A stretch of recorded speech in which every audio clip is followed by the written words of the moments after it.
Good morning, Mathletes and Filmmakers. It's Friday, October 12th, and I am really tired today. So this second week of school is really hitting me hard. Our professors are out of that first week mindset of sort of let's ease them into it, and now getting the full-on load of homework and lectures and everything. Plus I had a set due at 5 p.m. today that was super hard. At about 4 a.m. this morning I got to that point where I knew I should stop working because I wasn't making any progress. But for me that never really works as well as I want, because then I just end up spending 2 hours laying in bed thinking about all the problems that I need to finish. And so 4 hours of restless sleep later I'm up again working.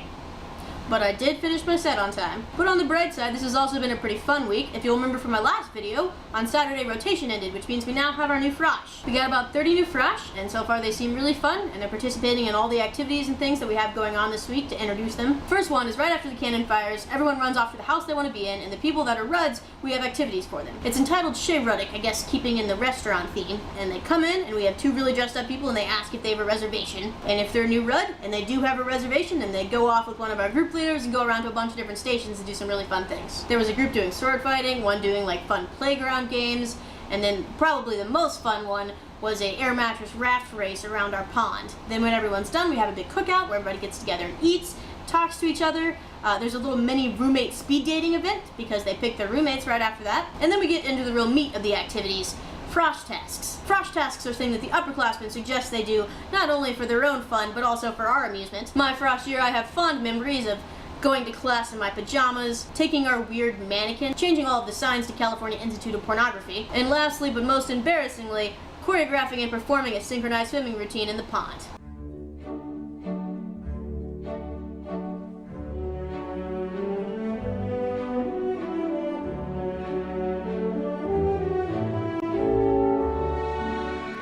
Other suggested tasks include stealing things from other houses. One house has a big gong that they ring every night at the end of dinner. You have to steal that. Another house's color theme is red, and we have to go and steal all of their curtains. They're actually oddly protective of these curtains. That's harder than it sounds. Steal a Ruddick street sign, bonus points for doing it without getting arrested. Planting a female Rudd in a tour group and kidnapping them out of it. Have a lightsaber duel with Hannah, who is actually known for being very good at lightsaber wars. Clean up the basement, because no one's done that in like 10 years. Ask directions to the Rose Bowl dressed as the Caltech football team. Start the wave in Physics 1A. Perform If You Want to Be My Lover to Nate Lewis, our Chem 1A prof, right after class. So each of these tasks is worth an arbitrary number of points, which really mean nothing in the end. And at the end of the week we have a big event called Flag Pile. Now I'm not quite sure what this event is going to be this year. It's a little bit different from years past because the deans decided that our activities weren't exactly appropriate.